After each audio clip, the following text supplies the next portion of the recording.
Sir ஏமாந்துட்டு போறோம் sir. அவ்வளவு விவரமா இருந்து என்னத்த பண்ண போறோம் எனக்கு தெரியலையே. என்ன பண்ணிடுவோம் சொல்லுங்க. என்ன கிடைச்சிரும் உங்களுக்கு? சரி, நான் உங்கள்கிட்ட ஒரு ரொம்ப விவரமாவே இருக்கேன். நீங்க பதில் என்கிட்ட எப்படி இருக்கீங்க? சரி, அவன் பெரிய விவரம் போல, நானும் அப்படியே இருந்துக்கிறேன். என்ன கிடைச்சிரும் எனக்கு உங்கள்கிட்ட இருந்து? இன்னும் உங்க பாக்கெட்ல இருந்து நான் ஒரு 500 ரூபாய் நான் எடுத்துட முடியுமா என் விவரத்தை வச்சு? அதுக்கு மேல என்ன பண்ணிட முடியும் சார்? நான் இன்னொரு உதாரணமும் சொல்றேன். ஒரு மகத்தான ஒரு எழுத்தாளர், நிறைய புத்தகங்கள்லாம் எழுதியிருக்காரு. அவருடைய கதைகள் நிறைய சினிமால திருடி படமா எடுத்துட்டாங்க. இது எனக்கு தெரியாது. யாரோ ஒரு ரைட்டர்னு கூட்டு போறாங்க, பார்த்து பேசுறேன். ஏன்னா அவர் பிரபலமான ரைட்டர் இல்ல, ரொம்ப நல்ல ரைட்டர், அவ்வளவுதான். அவரோட இதெல்லாம் படிச்சுட்டு நான் மிரண்டு போய், சார் என்ன சார் சூப்பரா எழுதிருக்கீங்க? இல்லங்க, அந்த படத்துல வந்துச்சுல, அது நான் இதுல எழுதுனதான் பாருங்கிறாரு. உண்மை புக்ல இருக்கு. அப்படியே அங்கேருந்து சுட்டுருக்காங்க, இங்கேருந்து சுட்டுருக்காங்க. என்னங்க அவரையும் உங்களுக்கு தெரியுங்கிறீங்க? ஆமா தெரியும், பட் எடுத்துட்டு தான் சொன்னாங்க. அப்புறம் நான் என்ன சொல்றது?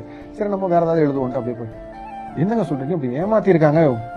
ஏங்க ஏமாத்திட்டு போறாங்க. என்ன இருந்தாலும் என் நண்பன் தானே. நமக்கு எழுதுறதுக்கு இன்னும் நிறைய இருக்குல்ல. ஒருத்த ஏமாத்திடுவான் அப்படின்னு நினைச்சுக்கிட்டே நம்ம பழக முடியாது இல்லைங்க. ஏமாத்துறானா, சரி போ வீடு அப்படிங்கிறாங்க. இன்னும் நல்லவங்க எத்தனையோ பேர் இருக்காங்க. நான் அவங்க கூட பேசிட்டு அவங்கள்ட்ட இருந்து நான் நிறைய கதைகள் நான் எழுதிட்டே தான் இருக்கேன். சந்தோஷமா தான் இருக்கேன். அதுக்கு நான் அவ்வளவு விவரமெல்லாம் இருக்க தேவை. எழுதுறப்ப மேனிபுலேஷன் இல்லைன்னா அது இயல்பா இருக்க மாதிரி பழகும்போது மேனிபுலேஷன் இருக்க வேண்டியதில்லை. நம்ம ஒரு ஃபில்டர் போட்டுக்கிட்டே எல்லாம் நம்ம இது பண்ண முடியாது. ஏதோ ஒரு ஸ்டேஜில் அதுவும் திரும்பி வரும்.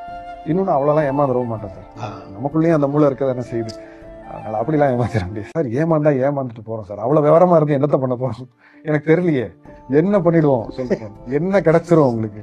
சரி, நான் உங்கள்கிட்ட ஒரு ரொம்ப விவரமாவே இருக்கேன். நீங்க பதில் என்கிட்ட எப்படி இருக்கீங்க? சரி, அவன் பெரிய விவரம் போல, நானும் அப்படியே இருந்துக்கிறேன். என்ன கிடைச்சிரும் எனக்கு உங்கள்கிட்ட இருந்து? இன்னும் உங்க பாக்கெட்ல இருந்து நான் ஒரு 500 ரூபாய் நான் எடுத்துட முடியுமா என் விவரத்தை வச்சு? அதுக்கு மேல என்ன பண்ணிட முடியும் சார்? நான் இன்னொரு உதாரணமும் சொல்றேன். ஒரு மகத்தான ஒரு எழுத்தாளர், நிறைய புத்தகங்கள்லாம் எழுதியிருக்காரு. அவருடைய கதைகள் நிறைய சினிமால திருடி படமா எடுத்துட்டாங்க. இது எனக்கு தெரியாது. யாரோ ஒரு ரைட்டர்னு கூட்டு போறாங்க, பார்த்து பேசுறேன். ஏன்னா அவர் பிரபலமான ரைட்டர் இல்ல, ரொம்ப நல்ல ரைட்டர், அவ்வளவுதான்.